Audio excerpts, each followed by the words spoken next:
Yeah, let's do it. You guys ready to roll? Yeah, it's on. All right. So, a little review yesterday, short review. We spoke about, on a deep level, this notion that, of course, sof ma'asav machshava techila. What's last indeed is first in thought, which means precedes the thought. And we explained that the root of this is really in the philosophical understanding of the higher realms. First of all, we said that the kli precedes the light in its source, right? Meaning what? That the root, the root of the kli, right, the kelim, are higher than the root of the light. Who can explain that to me, based on what we said yesterday? Explain which part? We said, basically, the first sort of logical thing we said was that if you're even in the deepest root of your soul and your deepest pleasure to give, which is the origin of all things, right? There must have been someone that you intended to give to. So just logically speaking, there must have been some concept of the creation for Hashem to even bring out his light to give in the first place, because why would he bring out the light? It's not for himself. He doesn't need it. So he said, just logically speaking, the receiver has to precede the giver in its root. But then we started to explain why that is. Why is it that the vessels, what is it about vessels that show upon themselves that they actually are higher than light? So we're the only things that have self. Say it again? We're the only things that have self, the only things that have the piece of Hashem. The Gevurah, the only piece that have anything that's in this world, that's physical, it's way closer to Hashem. Because they have a piece of self, you're saying. Yeah. They have a sense of self, but seemingly you might think that that's lower, right? Because it's more disconnected from God. But only God has something like that. So all the lights are just a piece of God. So anything that's light is showing a piece of God. You're not showing who God actually is. You're able to be a piece of self. You're able to be a lot more of the essence of who Hashem is. All right, so I think you're referencing something we said yesterday where it says in the Tanya that there's a uniqueness about the Olam Hazeh that we experience the notion of I, right? And the only place in all of the Seder Ishtalshelus infinite worlds that actually experiences I is either Hashem himself, who is actually the true I, or literally us, who experiences this strange, inflated sense of self because we're so far away and disconnected. We actually have the audacity to think that we exist. Whereas every stage in between, all the angels and so forth, they're in a state of constant realization that they are being emanated from Hashem. Okay, so that's one thing that we have this state of I. What is it about the state of I that is so godly? Why is the vessels higher than the light? Besides this, of the state of I. That's good. That's one of the answers. What else did we say yesterday? Might be kind of mixing my answers here when I thought of him. You don't want to cross the streams, my friend. Wasn't it like kind of related to like the reason that the darkness is higher than the light? Yes. It's less. It's because like the only thing you really know for sure about the essence of God is that you don't understand it. Exactly. It's the realm of imperceptibility. That Very good. By definition, closer. Yes. If Hashem, very good. That's what I was looking for. Basically, if you think about Hashem in his very self, it's sort of like he has two modes. He can either reveal himself, or he can be himself. Right? The revelation of Hashem by definition is he's coming down out of his true essential nature in order to enable himself to be seen. So that's called the light. So by definition, the light is a step down from the true nature of the essence. No matter how much you're going to try, even if you try literally infinitely, the Or Ein Sof, to reveal the essence of Hashem, you're never really going to get there. Right?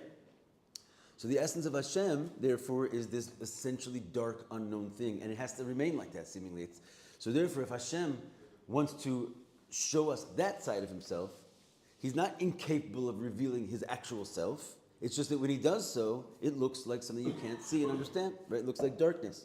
And so therefore, the vessel, for the very reason that it looks like it fell so low and it doesn't show on any godliness and it looks independent and right, the lack of godly revelation that's involved in the vessel is itself a revelation of Hashem's essence, something which is beyond revelation. That's what we said yesterday. So in other words, in its philosophical source, the source of vessels is actually higher than the source of light. Light is produced by the Or Ein Sof. Vessels are ultimately produced by the essence. Before they get to the essence, there's another sort of tool that Hashem has. What's the first attempt that Hashem has to reveal His essence? How does that come out? The Or Ein Sof is an attempt to reveal the revelation, not the essence part. The Tzimtzum, right? The Tzimtzum itself is the first card that Hashem draws to say, like, look at me, really me, right? And what do you see? Nothing, a total absence of light. From that material of the Tzimtzum, or lack thereof, it's from there where the vessels actually come from. So the Tzimtzum is a representation of Hashem's essence, and the vessels are a further representation of the Tzimtzum. So that whole line of basically, like you said, Gevuras, that is Hashem showing you Himself. What do you get to see? Nothing and then more nothing, right? Absence of God. Okay, fine. So what do we say when it comes to the Tzimtzum? We also said the Tzimtzum, just like the vessels in their source precede the light, the Tzimtzum precedes the light. This was a little bit more complicated to understand because it doesn't, right? What happens first is that Hashem is shining the light and then He contracts it and then He brings forth the ray called the Kav. So how do we explain that the Tzimtzum precedes the light? The vessels precede the light. We just explained it's a very nice concept. They represent the essence of Hashem, etc. But in practicality, where do we see that the Tzimtzum actually comes before the light? Does anyone remember from yesterday's class? We talked all about it. Is that about the intention of expressing the light? So was that so there could be a Tzimtzum? What was very good. What was the intention of expressing the light, actually? Why did Hashem send the light out there in the first place? Well, there's the outer reason, the inner reason. Oh, that's true. That's a loaded question. But ultimately, what's the... Let's just say he wanted to do good with his creations. That's the ultimate reason. That's the deeper and the external all together in one, right? Which means he wants his light to be experienced. That's for sure. He didn't shine his light to just sort of like make himself giggle and roll around in his golden coin bath, right? You know, like the cartoon. Yeah. He doesn't need it, right? He revealed the light in order so that somebody could see it at some point. So therefore, if it first comes out as infinite, why would he do that? Only to then later contract it so that it could be containable. So therefore, even the infinite light which comes out at first, as you just said, it must have had an inner intention that light would eventually be contracted so that it could be received. He didn't shine light so that it couldn't be received. And therefore, the Tzimtzum, intention at least, must have preceded this infinite light, because the whole reason he shined the infinite light to begin with was that it would eventually be contracted so that it could be received. We did get into a side note yesterday, which is if he wanted it to be received, why didn't he just bring out the light in a manner that could be received to begin with? Who remembers the answer to that question? What's that? That's right, because if he would have done that, the Or Ein Sof never, so to speak, would have been available, right? And he wanted that light that we will eventually receive would not only be the light that is receivable, but actually an infinite light, which is even beyond our vessels. So he started us off.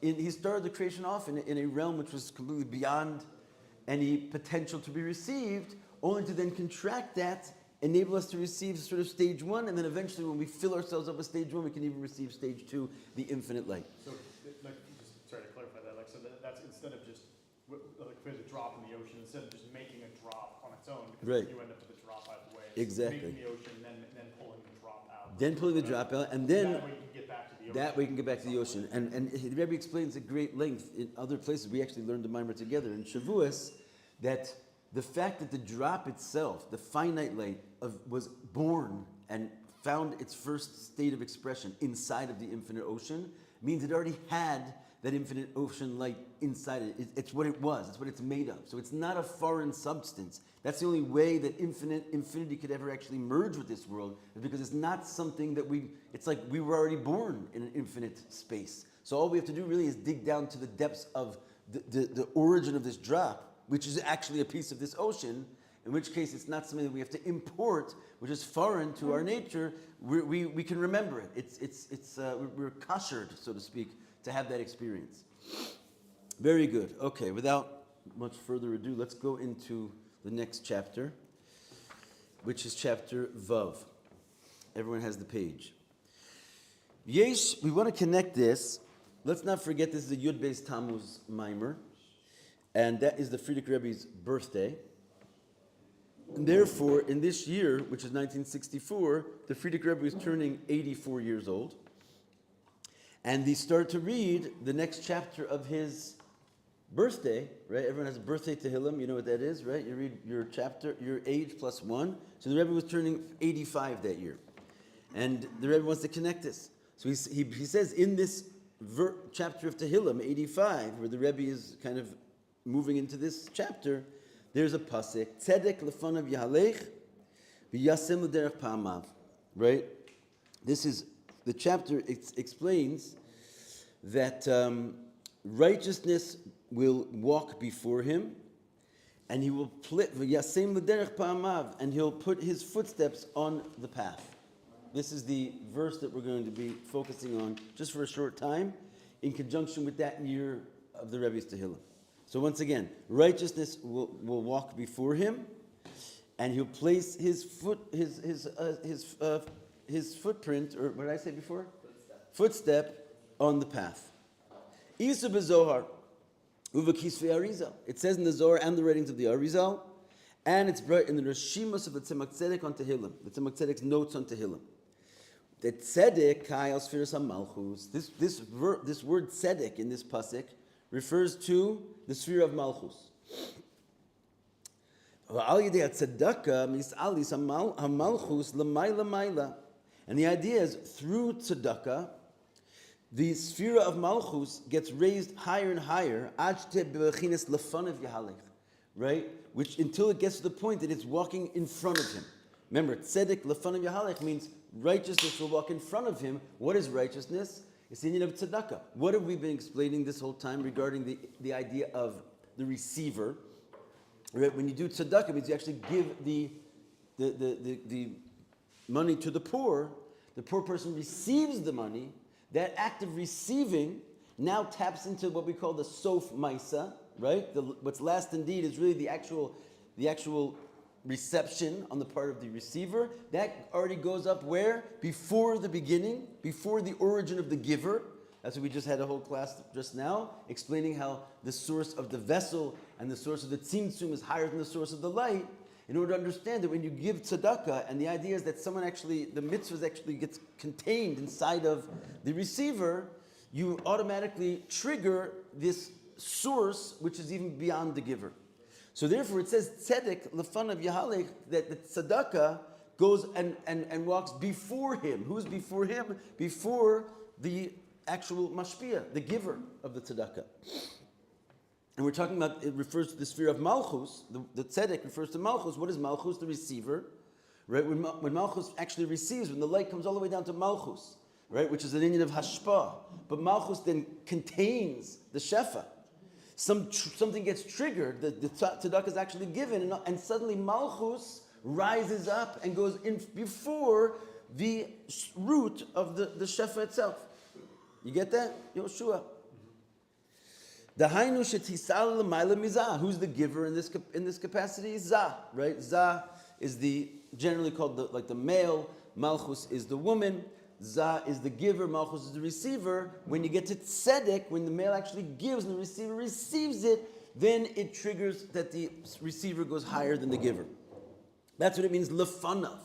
That the tzedek goes in front of him. Lifnim l'mayla mimenu, above and before him. Right? It goes, where does it go? It goes up into its source, right? When the receiver receives, it triggers this source of the kelim, and it goes up into its source, right? Which is the idea of the al derech aliyah sof ma'asav b'machshavat achila. Just like we've been saying, that what's last indeed, the actual reception, goes up and taps into its source before the source of the giving, before the beginning. What's the rest of the verse? It says that he will place his footsteps on the path. And what is placing your footsteps on the path? That's sort of this idea of a shefa from above to below, he says. Like, in other words, you're placing the footsteps. Meaning what? Which means what we're saying is this high level that we just achieved, which is Malchus, not being in a fallen state of being the Kli, the Sof Maisa, but when this Kli receives, it triggers this essential reality and it shoots up into its source. That level of Malchus, as it is in its source, Yasam l'derech pamav, he takes it from there in its ripe, level of reality, of its sort of supreme reality, and he brings it down as it is. In other words, usually what have we been saying? That the essence cannot be seen, right? The essence is the idea of the absence, the vacancy, the vessel. But if it would go into its source, it's really the essence of Hashem. The only thing it's like stuck, being unseen. Well, this is the idea that you can then, yasem l'derech pa'amav, you can take it as it is and put it on its path. You can send it down as it is in its source. Malchus as it is in its true source, he can send it down. This is what the idea of that the tzedakah goes before him and then it gets put on its way. It takes the path, right? It hits the road. And this, by the way, you probably forgot all about what this mimer is even speaking about. But if you remember the words, Hasam nafshenu b'chaim. Who remembers these words? He put our soul in life. Do you remember how we started this mimer? It was a long time ago. But we said, who remembers? What does it mean, Hasam nafshenu b'chaim? V'lo nasan lamot ragleinu. Okay, if you could, someone can translate that for me? Yeah. He enlivened our souls and their feet will not falter. Right. So what was the problem with saying he enlivens our souls? Yeah. The soul is essentially alive. What's that? The soul is essentially alive. The soul is chai be'etzem, right? Yeah. It's essential life, and therefore, not only does it not need to be enlivened, everything it touches automatically comes to life because it's life itself. So what does it mean?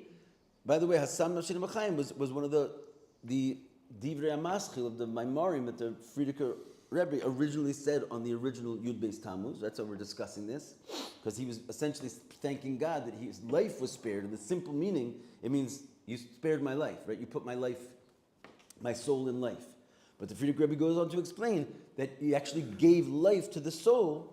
Then the Frierdiker Rebbe goes on to explain what are we talking about when we mean the soul, what aspect of the soul, the very essence of the soul, who is essentially alive. How do you give it life?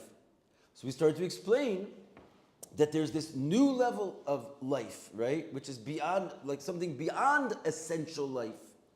And somehow that is going to be delivered to the soul. Do you recall this from the beginning of the mimer? Anybody? Yes? Yes. So he's saying now, we've just sort of struck back to that original chord. Just like what have we been saying? The Sof Ma'aser Machshava Techila is a way of going before the beginning.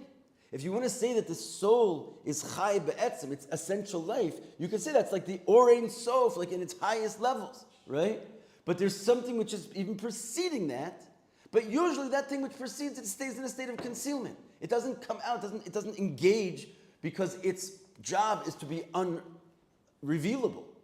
But when you actually access it by the receiver receiving, which suddenly triggers and rings the bell of the source of the receiver, that it's higher than the giver, then also, v'yasam l'derech pa'amav, that he can send that level down and enrich that which is already rich, right? He can give life, he can give the soul life from a whole new dimension, the source of the vessels, the source that seems to the essence of God. It can actually be sent down and enrich the light itself. You follow? You getting this?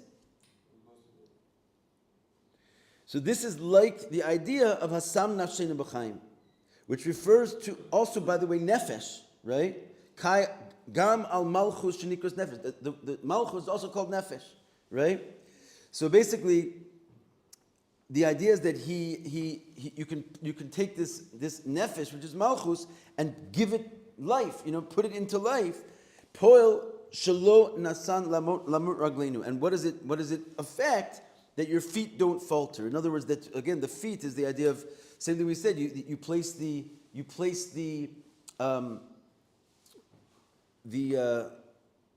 it on the way, right? Hasam l'derech pa'amav. You put your footsteps on the way. That's a very similar concept of my feet won't falter. That you can bring it down and send it down through and enrich the Seder Yishtalshlus with it.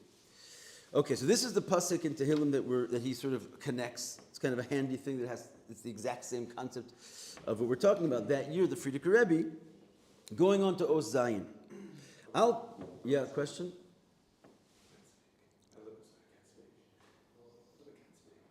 No questions. Okay, just keep quiet over there. You want to write it down? Al pizeh, go ahead, we'll get to it when you're ready. Al pizeh yuvan gam inyan hasam nashin b'chaim v'lo nasan lamot ragleinu. Excuse me. Based on all this, we can go back to the origin of this mimer. Behektim mashem mevar ba'amimer perush hasforno. So in the mimer of the Frierdiker Rebbe, he brings the explanation of the sforno on this pasuk. And what does he say? Asam nashinu b'chaim shehiyanu v'kiyem es banav bein ha'umas ha'olam neged hateva. That the sforno, right, is not look seemingly so Kabbalistic on the surface. And what he says, what does it mean you put my soul in life? You gave life to my soul. That you enlivened us and sustained your children amongst the nations of the world against nature. Right? That this is what it means that you gave us life. It means essentially we shouldn't have made it out of here alive, but you gave us life, you enabled us to live against all the reality of the world around us, the nations of the world who are more powerful and numerous than us, etc. And then he has the second part of the verse he explains, what does it mean you didn't let our feet falter? That you didn't let us be pushed away from our God. So the first thing is you may say sustained us supernaturally, and the second thing is you didn't let us get pushed off from being connected with God. You have your question ready? Yeah. What is the pre-source of the soul? I didn't understand that. So what's the pre-source of the light? The vessels, right? Or the source of the vessels, the essence of Hashem. So we want to say the soul is like essential life. What is it? It's the Or Ein Sof, right? The soul is essentially what? Light. The body, you had now? Okay, we'll see you soon. The body, Only good news. only good news, safe travels. The body is essentially vessel, right? So when the soul gives to the body, this is basically called tzedakah, right? The mashpia gives to the makabel. Then the makabel actually in that reception reaches the ultimate intention of the light in the first place, doesn't it? Because why was the light even there? Because it wanted to be received. When the reception happens, it triggers its source. The source is the source of the body, the source of the receiver. The source of the receiver, then has this ability to come out and enrich the soul itself. So basically, the essence of God is coming and revealing itself to the light and bringing the light up to a whole other level, which is essentially Malchus going up to its source above Zah, and then being able to be the mashpia onto Zah. So this is called Asam Nafshenu B'chaim. The soul gets another level of life, which precedes the origin of life itself, because life itself is the light, the soul. Got it? Okay. So now we have this Sforno business. So he learns this pasuk one that we were supernaturally saved amongst the nations. That's what it means. He put our soul in life, and we won't get pushed away from Hashem. Nasan lamot ragleinu. Hainu shasam nafshenu b'chaim hu inyan shelamayla ma'ateva. And so even the Sforno actually is a Kabbalist, as it turns out, because what's he really saying is that you gave life to our soul means there's something beyond nature going on here, right? That this is a supernatural experience, that really we should have been swallowed up by the nations, naturally speaking, according to the Seder Yishtalshlus. But this is an expression which defies the Seder Yishtalshlus. Shagam kasher achayu shemitzad hateva einu maspik, meaning to say that even when the life force, as far as nature has doled out, is not sufficient to keep us alive, Kevan Shabbat Yisrael Him Kamo Kivsa Achas Ben Shivim Ze'evim, because as the Gemara compares us, right? It's actually the Midrash, it says, compares us to a sheep among 70 wolves. You heard this before? What is it? What's the natural fate of a sheep among 70 wolves? Extinction, right? Can't make it. It's not going to happen. So therefore, if we're sitting here, a sheep among 70 wolves, just enjoying life in Sfat, when they're all around us from every angle, their mom is trying to devour us, you have to recognize that there's something which is above the natural order that's in place at every second, right? And so this is the idea that sometimes it doesn't have to always be like this. Sometimes we can sort of get away with looking like we can maintain our existence naturally. But for example, the Frierdiker Rebbe, who's the kingpin of an entire underground network to undo the communist government, and they catch him and they have him in their midst, and all of a sudden they're going to just let him go. That's according to the natural means. That's not supposed to happen. So Asam Nafsheinu B'chaim. That's why he gives this mimer. Right? That there's sometimes the natural order is not sufficient to keep us alive. So therefore, Osei HaKadosh Baruch Hu Neis, Shemechayim Makayim Es Banav Beinu Umas HaOlam Neged HaTeva. Hashem will make a miracle. He'll sustain us against natural laws. Umizeh Muvan Shekashem Shelefi Perush HaSforno. Therefore, we can understand that just like the explanation of the Sforno, which is what's called the Perush HaPashut, it's the simple meaning. What's the simple meaning of this? Is that this pasuk is referring to something against nature, beyond nature. So too it is according to the perush of the mimer. This is the type of life higher than the essential life of the soul. And it's the same exact concept. That's such a thing which is completely beyond nature. The soul is life itself. What are you talking about that you're going to introduce something which is beyond life itself? Because there's something totally supernatural. This is something which defies nature. That's something which is essentially alive, can experience an aliyah of greater level of life. What greater level of life is there? Something which defies the Seder Ishtalshlus, defies the natural process. That's what he explains in the end of the mimer. Okay, let's pass these out also. We're going to get to the end, hopefully. So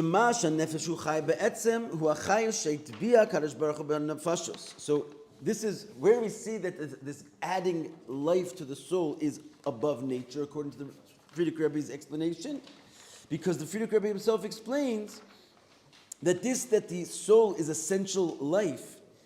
That's the life that Hashem placed into the souls naturally.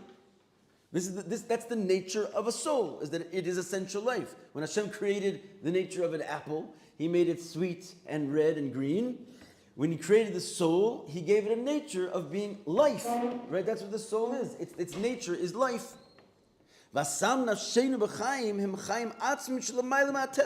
So putting this life into the soul is creating something which is beyond the nature with which the soul was created. Which means even though the notion that the soul is life itself is a very high thing already, it's still called natural life. That's what it was granted by its very nature. Which means that's part of the Seder Ishtalshlus. That's the normal order of things.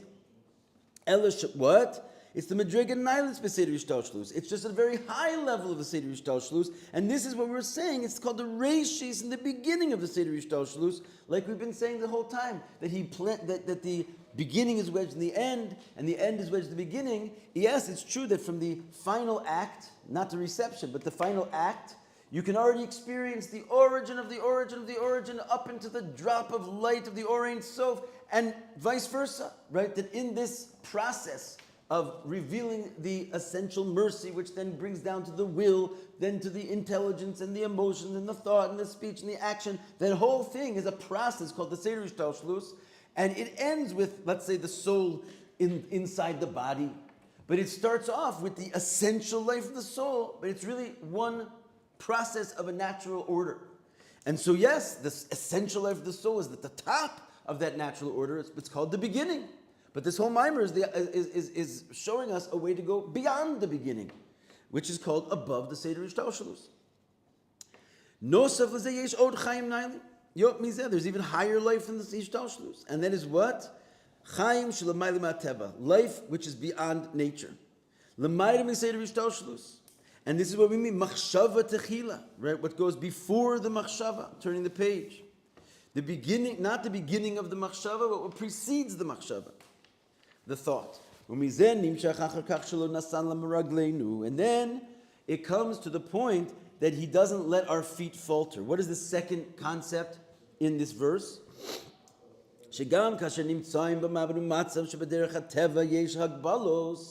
It means that even though you might find yourself in a situation where, from this natural standpoint, you're shrouded in limitations,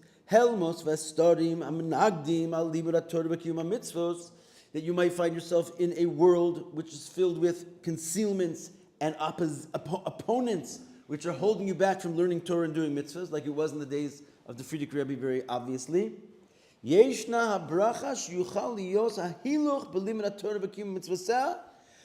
a blessing here that you can continue with your learning of Torah and your fulfillment of mitzvahs. Al derech v'yasam l'derech pa'amam. Just like we said in the Frierdiker Rebbe's kapitel, that he places his footsteps on the path. Ba'ofen shafilu lo nasan lamot ragleinu. In such a way that your feet will never even falter. In other words, when you are going to find yourself in a situation where you're getting to the bottom of the Seder Ishtalshalus and it's getting so dark, so dark, so dark, it's going to be snuffed out. It's not going to be able to happen. There's a little trick you have in your bag. You can unleash what's before the machshava.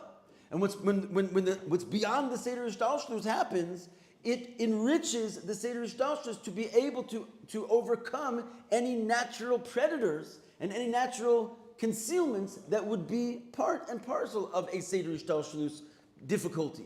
And therefore, even at the bottom level, your feet will not falter. Right? You're able to, what's the idea of the feet?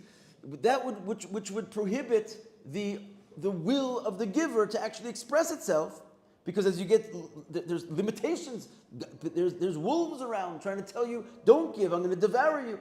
If you tap into the source of life, which precedes the essential soul, it enriches the Seder Ishtalshalus with supernatural powers, which means none of the natural predators are able to stop it. And that's what it means, that even your foot will not falter, even at the lower levels of the foot, where there's an immediate, constraints and concealments.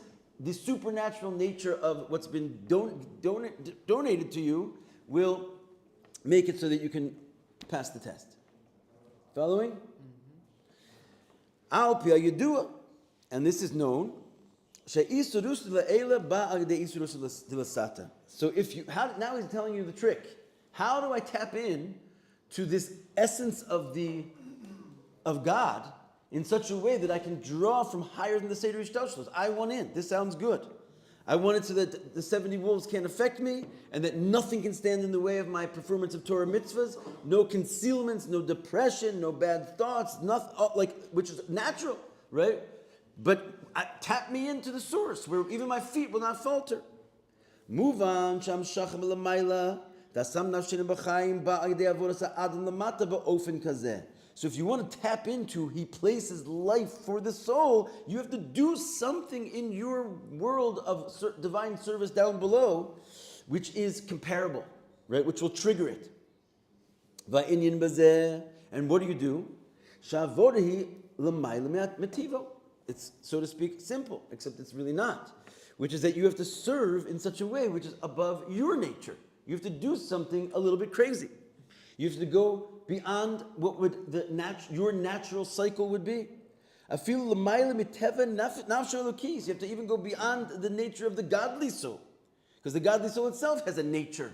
Right? There's something called the Mitzrayim de Kedusha. Even in Kedusha, there's something called Egypt, Mitzrayim, constraints. Right? Which is basically the source of the intellect, the source of the godly soul is intellect. Intellect by definition is calculated. And therefore, even in Kedusha, you can go in a calculated way, which will work if there's no 70 wolves. But as soon as there's 70 wolves, the calculation winds up coming down to a Seder Ishtalshlus, and it's relevant that concealments will come upon it. The only way to undo those concealments is to tap into something truly beyond the Ishtalshlus, which is essentially finding something in yourself which defies your own nature. And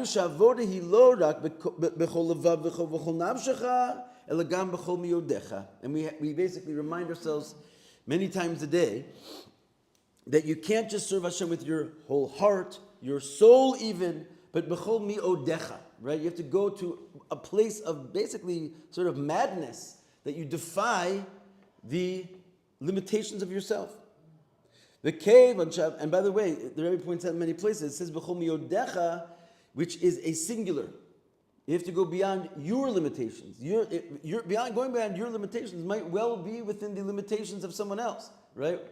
But no one's asking you to be a Superman compared to the guy sitting next to you. You have to be a Superman compared to yourself. You have to push yourself beyond your own limitations. But when you do that, you trigger not only what's beyond your own limitations. You trigger that which is beyond limitation completely. You can actually access the essence of Hashem, which is beyond the limitations of the Or Ein Sof, right? What is the limitation of the Or Ein Sof? That it goes down, it gets contracted, it gets smaller and smaller and smaller, and it could be concealed. You can tap into the essence which is beyond the Or Ein Sof by your own personal move of B'chol Miyodecha. V'kevan sha'avoda l'mayla mechinas nefesh, right? Because the second level we say B'chol levav v'chol nafshecha.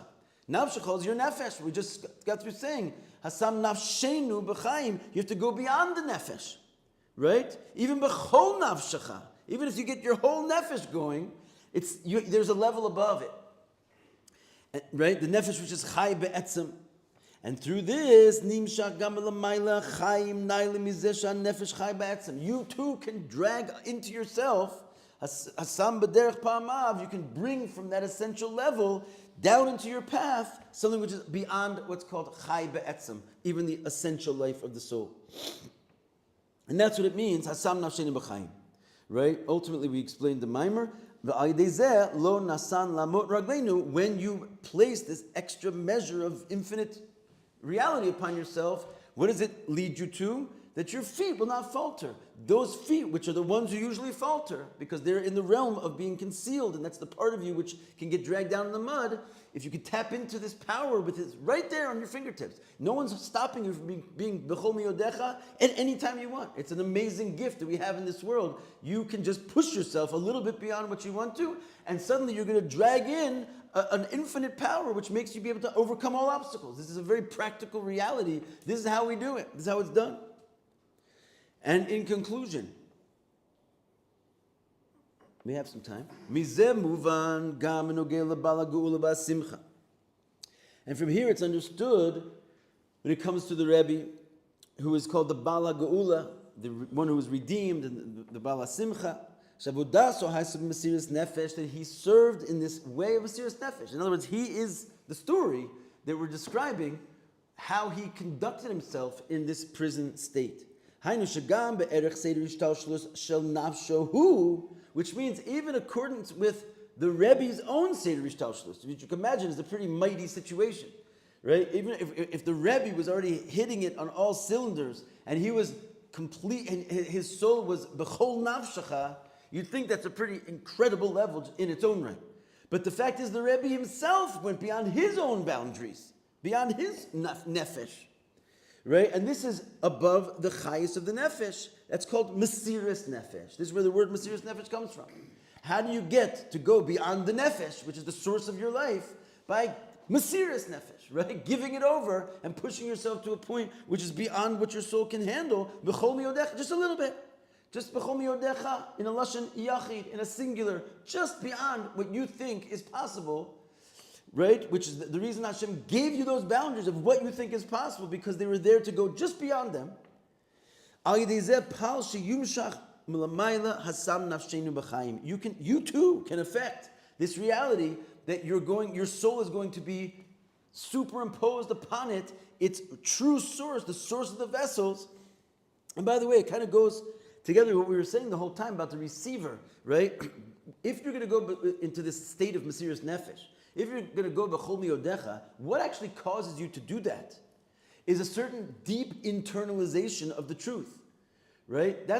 Right? We said that when it's received, only when the people at the meal are satisfied and ate, only when the poor person actually took the money, only when God's light goes into the world is it that you trigger this essential source, because the source of the vessel is higher than the source of the light.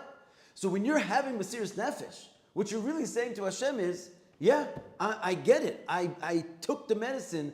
I'm drinking the Kool-Aid over here. I'm all in. I want you. That itself shows that you've received the message, right? You want godliness, which means God's ultimate joy, and it's something which is even beyond his highest pleasure, has been triggered. Right? Because that's what he wants. He wants you to get it. And when you're ready to die for it, when you're ready to give everything you've got and go beyond your boundaries, that's the sure sign that it's been received. Once it's been received, you tap into the source of the receiver, and that's what suddenly draws upon you this infinite reality. And so it is, kipshuto. What happened to the Frierdiker Rebbe when he conducted himself in this way? You know the whole story. He refused to even speak to them in their language, and he wouldn't comply with their requests, and whatever they told him, like he was just living in his own like little Jewish life, sitting there davening by a richos and put a talus over his head, and he wouldn't let them take pictures of him. He was just like, I'm not involved in your little world over here. And so what happened to him? He was responded with something which is completely beyond nature, which is they finally caught the source of all their woes, and they had him mamish in their clutches, and they just let him go like a bird, free bird. And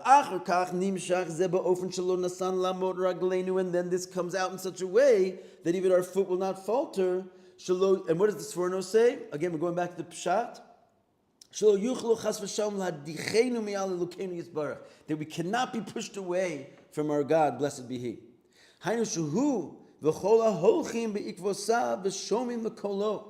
he's explaining here is that when the Frierdiker Rebbe pulled this off, this miracle, he even said in a letter, not only was I redeemed on this day, but all those who love Torah and its mitzvahs, and even someone who's just called by the name Jew, right? They were all redeemed on this day. He wasn't exaggerating, right? There's a quality that the Frierdiker Rebbe injected into the Jewish people of a sort of counterintuitive, beyond nature state of redemption that he brought into our people. Everyone with the name Jew is redeemed because of the moves that he made. So anyone who goes in his ways and listens to his voice, his service will be in such a way that your feet will never falter. You'll never be pushed away from your God. Which means levatel is kol helmas vastarim. You'll be able to nullify all of your concealments, all of the Yetzer Hara, which is stopping you from this and stopping you from this, that I hear about you from you guys every day, one after the next. You don't need it. You have the pill in your pocket. It's called a drop of Mesiras Nefesh, and it's like mamish, a trick, and you can suddenly just, it shows that you really want Hashem, which you do. You take it in yourself, and all of a sudden you are enriched with something that will keep you mamish safe, and you'll never be pushed away from your God. Kol lemadidos v'agbalos, all limitations, all measures which are closing in on you, will be unable to. V'leilech levetach darko, and you're going to go upright and trustworthy on your way. Lavod avodaso b'simcha v'tuv levav, to do your service with happiness and joy. Ad shepolim levatel kol amadidus v'agbalos b'limat Torah v'kiyum mitzvos, to the point that you're going to undo all of the limitations on your learning of Torah and your fulfilling of mitzvahs. Right? You really can just keep a whole seder. Say, I can't do it. It's against my nature. It's not. So enrich your nature, and all these things will just fall away. You have it in your pocket. The Frierdiker Rebbe gave us a powerful pill. Instead of any limitations, you'll have a service of Hashem which is broad in the true nature of the word. And so too, we will be saved in the simplest measure, that our feet will not falter, also against our enemies, etc. And you'll beautiful children and good health and great parnasa, all good things in the Gashmias way. When you undo these limitations, it also shows up in your actual life. Beautiful shidduchim and all the 9 yards. Va'ad la'agula amisiv ha'shlema, to the point of the ultimate redemption. Shiolichenu kumiyus le'artzenu, he will walk us upright to our land. Sha'az tiyah shlemos harchava demerchavka, where we will have the total expansion of godliness in our lives. One more point, since we have 5 minutes left, if you don't mind. Shkoyach, first of all. Well done. It's a little bit maybe more than a 5-minute point, but it's something I can't hold myself back from trying to explain. So in this Farbrengen, which is from 64, there was the mimer, and then the Rebbe also gave many, many sichas in this mimer. And he explained even actually a higher level than all the levels that we just described inside of one of these sichas. And it's amazing he doesn't even bring in the mimer. He basically finishes the mimer in one of these sichas. And one thing he explains, which we did not get to in the class, is what are the 2 reasons that Hashem created the world? You know? Dwelling place. To have a dwelling place. Okay, so that's the one that we didn't mention in this mimer, if you noticed, right? We always mention that reason. Why did Hashem create the world? He wants a dwelling place in the lowest world. You didn't see it in this whole mimer. What did you see? What are the reasons Hashem created the world? To do good to his creation. He wanted to do good to his creations, and he wanted to turn potential into actual, right? And we said basically that turning potential into actual had to do with revealing the Or Ein Sof. Doing good with his creations had to do with the idea of the Kli, right? That he basically revealed the quality of the Kli, which is higher than the quality of the Or. Yeah? What about the real reason why Hashem created the world, which is Nishava Kadosh Baruch Hu Yoslo Yisbarach Dir B'Taktonim. Hashem created the world because he wanted a dwelling place in the lowest world. That's not a reason.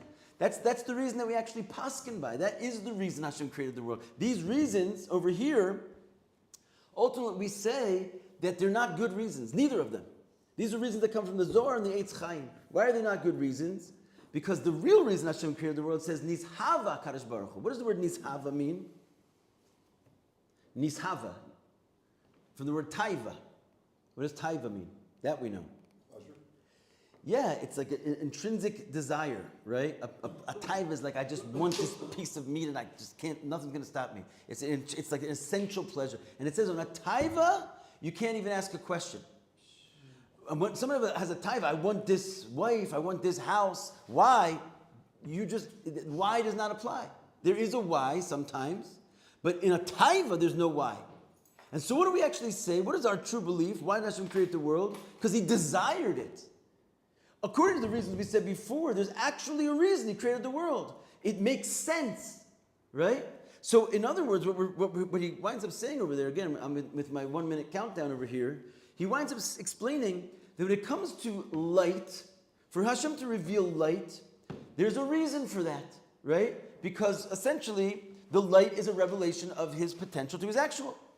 When it comes to revealing the, so to speak, the essence, which is another aspect of Hashem's, which is, so to speak, the source of the vessels, which is the tzimtzum, there's a reason for that. He wants to do good with creation. That has a reason to it. So each one of those, whether it's the light on its own, that has a reason. Because it's not the essential purpose of creation.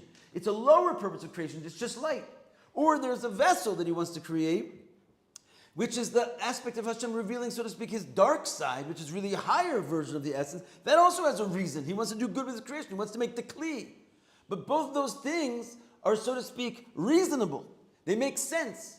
But the ultimate reason that Hashem created the world is unreasonable. That there's something called a desire, and this is the true nature of our existence, that it's beyond comprehension.